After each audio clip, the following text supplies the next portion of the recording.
एक बार यमराज के दूतों ने यमराज से पूछा, प्रभु हम देखते हैं कि कलयुग में लोग या पृथ्वी लोक पर लोग बड़े पाप करते हैं और पाप कर करके व्यक्ति भटक रहे हैं, कष्ट पा रहे हैं, और जब पाप करके ये व्यक्ति मरते हैं तो इन्हें नरक में आना पड़ता है और इनको यातना हम ही लोग देते हैं। तो वो इनको जो यातनाएं मिलती हैं वो हमसे बर्दाश्त नहीं होती। प्रभु आप कोई कृपा करो, क्या कोई ऐसा उपाय है, कोई ऐसा नियम है, कोई ऐसा साधन है, जिन नियम, जिन उपाय, जिन साधन से ये लोग यहां हमारे यहां आने से बच जाएं। ध्यान से सुनना, कौन पूछ रहे हैं? आपने कभी नहीं पूछा होगा, महाराज हमें भी कुछ ऐसा उपाय बता दो जिससे हम नरक जाने से बच जाएं। पूछा है कभी? नहीं पूछा। आपने यही पूछा होगा, लक्ष्मी कैसे आएगी, बच्चे की शादी कैसे होगी, दुकान कैसे चलेगी, मकान कैसे बनेगा, किराए का मकान है, ये वो 500 चीजें मैं सुनता हूं। इट्स ओके, वो तुम्हारी अपनी प्रॉब्लम है, तो मेरा राइट है कि मुझे सुनना चाहिए। परंतु कभी आपने क्या पूछा कि महाराज नरक न जाना पड़े, ऐसा कोई उपाय बताइए। वैसे तो हमने अपने शिष्यों के लिए 7 सूत्रीय ऐसा एक नियम बना लिया है, जो लोग हमारे शिष्य हैं अगर उन 7 सूत्रों का पालन करेंगे, यमराज के दूत आपकी तरफ कभी मुंह कर नहीं देखेंगे, कभी नहीं। लेकिन ये मिलेगा उन्हीं को जो हमारे शिष्य हैं, और किसी को नहीं मिल सकता। थोड़ी संप्रदाय की अपनी चीजें हैं इसलिए। अब सुनिए, यमराज के दूत ये कह रहे हैं कि महाराज कुछ तो ऐसा उपाय बताइए जिसकी वजह से ये जो बुरे कर्म करने वाले लोग हैं ये नरक में आने से बच जाएं। यमराज ने कहा, ऐसी विशेष 3 रात्रि हैं, इन 3 रात्रियों में अगर व्यक्ति चाहे तो कितना भी पापी क्यों ना हो, वो नरक आने से बच सकता है। बोले महाराज वो 3 रात्रि कौन सी हैं? बोले कि वो 3 रात्रि हैं धनतेरस, नरक चतुर्दशी, और नरक जो है मेरी जीव को थोड़ा सा घुमा देता है। ये जो नरक, नाम ही नरक चतुर्दशी है इसका, है ना, नरक चतुर्दशी और दीपावली। ये जो कार्तिक मास की दीपावली की रात्रि है, काली रात्रि है, इसे अमावस कहते हैं। अमावस ही है, हाँ, घोर काली रात्रि है ये, इसे काली रात्रि भी कहते हैं। और इसीलिए इसमें तंत्र मंत्र बहुत ज्यादा होते हैं। तो ये जो अमावस की, कार्तिक मास की अमावस की जो रात्रि है, ये रात्रि बहुत निपुण है, बहुत श्रेष्ठ है। इन 3 रात्रियों में अगर जीव चाह ले तो नरक जाने से बच सकता है। बोले महाराज कोई उपाय बताओ। बोले उपाय है, इन जीवों को इन रात्रियों में अधिक से अधिक बड़ी संख्या में दीपदान करना चाहिए।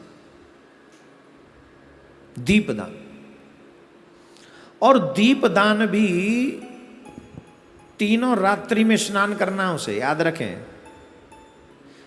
और यहां स्त्री पुरुष का कोई भेद नहीं है। जो देवियां चाहती हैं कि मुझे नरक नहीं जाना, वो स्नान करें और 3 दिन दीप जलाएं।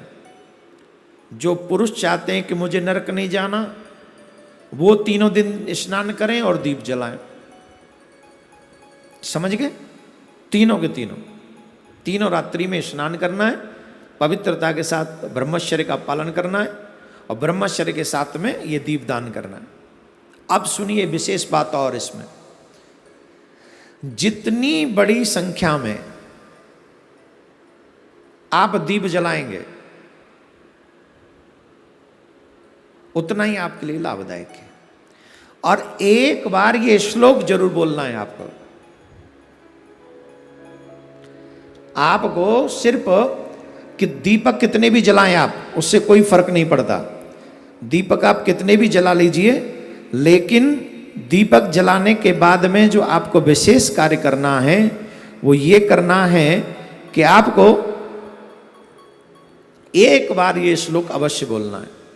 मैं धीरे धीरे बोलूंगा, आप चाहे लिख लें, और अगर अभी न लिख सकें तो इसी YouTube चैनल पर आप देखेंगे, टाइम देखेंगे आप, और इसी इसी टाइम पे आप बार बार घुमा कर देख लेंगे। 4:20 जहां टाइम आ रहा हो वहां आप इसको सुन लेंगे। श्लोक मैं धीरे धीरे बोलूंगा जिससे आप आराम से लिख सकें। मृत्युना पास दंडाभ्याम कालेन च मया सह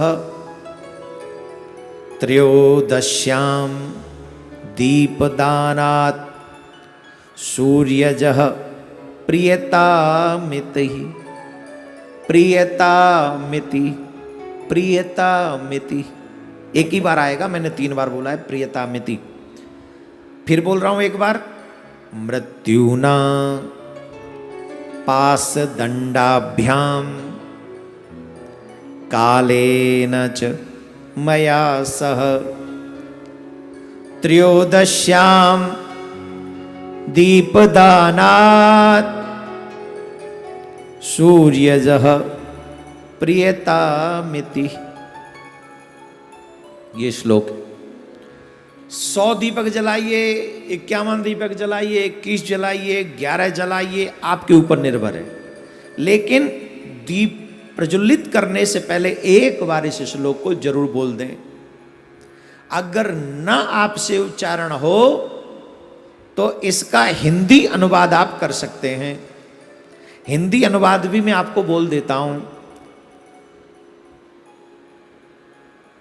यमराज के निमित्त दीप और नैवेद्य समर्पित करके अकाल मृत्यु से बचने के लिए, यमपुरी जाने से बचने के लिए, मृत्यु के भय से बचने के लिए मैं ये दीप दान कर रहा हूं। हे यमराज, आप मुझ पर प्रसन्न हो, मुझे और मेरे पितरों को यमपुरी नहीं आना है, ऐसी कृपा कर दें। न मैं न मेरे पितृगण यमपुरी आए, ऐसी कृपा आप अवश्य कर दीजिए। ऐसी कृपा आप कीजिए। तो इस भाव के साथ आप इन दीपों को जलाएंगे। एक विशेष बात का ध्यान रखें, इसमें बहुत बड़ी बात है। जहां नियम तो यह कि स्नान करने के बाद दीपक घर के द्वार के पास जले, फ्रंट द्वार पे, वहां दीपक जलना चाहिए। और एक और लाभ ये होता है, एक और भाव यहां पर आता है कि दीपक जितनी ऊंचाई पे जलेगा, क्योंकि ये जो एक दीपक इनमें से हमें पितरों के लिए और यमराज के लिए जलाना है। किसके लिए? पितरों के लिए और यमराज के लिए। तो एक दीपक का मुख दक्षिण दिशा की तरफ होना चाहिए।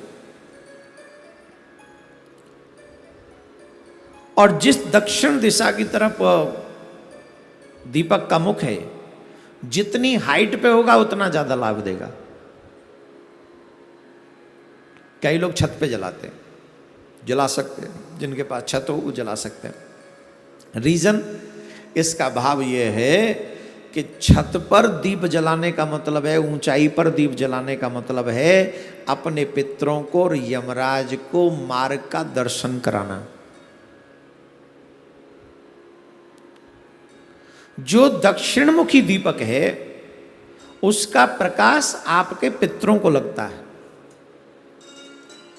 आपके उस दीपक से यमराज प्रसन्न होते हैं। यहां पर एक बात और समझ ले, यमराज पितरों का कार्य करते हैं और पितृ यमराज का कई बार कार्य करते हैं। इसलिए पितरों के प्रसन्न होने से यमराज प्रसन्न होते हैं, यमराज के प्रसन्न होने से पितृ प्रसन्न होते हैं, और दोनों दक्षिण दिशा में रहते हैं। मतलब पड़ोसी हैं दोनों, वहीं दक्षिण दिशा में पितृ और यमराज रहते हैं। इसलिए जो दक्षिण दिशा की तरफ मुंह करके दीपक जलाए जाते हैं वो पितरों के लिए और यमराज के लिए होते हैं। मैं आप सबसे आग्रह करूंगा, ये दीपक आप अपने घर में अवश्य जलाएं, बहुत आवश्यक है। तीनों दिन स्नान करें, तीनों दिन दीपक जलाएं। एक दीपक लक्ष्मी नारायण के सामने जले नित्य, और वो बड़ा दीपक हो, जितनी देर तक जलेगा उतना ही अच्छा है। रात्रि में जितनी देर जलाओगे उतना ही ज़्यादा लाभदायक होगा। उस दीपक को ज़्यादा देर जला के रखो, ठीक। बाकी के घर में मेरा मानना है कम से कम 21-21 दीपक अपने घर में जलाओ, और घी के होने चाहिए। मोमबत्तियां मत जला देना। कैंडल जलाते कई लोग, लाइट जलाओ कोई प्रॉब्लम नहीं है, पर 21 घी के दीपक अवश्य जलाइए। कुछ पितरों के नाम से, एक यमराज के नाम से, और बाकी के सब देवी देवताओं के नाम से, लक्ष्मी नारायण के नाम से जलाइए। और मैं गारंटी से कहता हूं, आप अगर ऐसा करने में सफल हुए तो लक्ष्मी नारायण आपके घर में निवास करेंगे, यमराज की कृपा आपके ऊपर बनी रहेगी, और पितृ भी प्रसन्न हो जाएंगे। इसमें कोई दो राय नहीं। बोलो राधे राधे।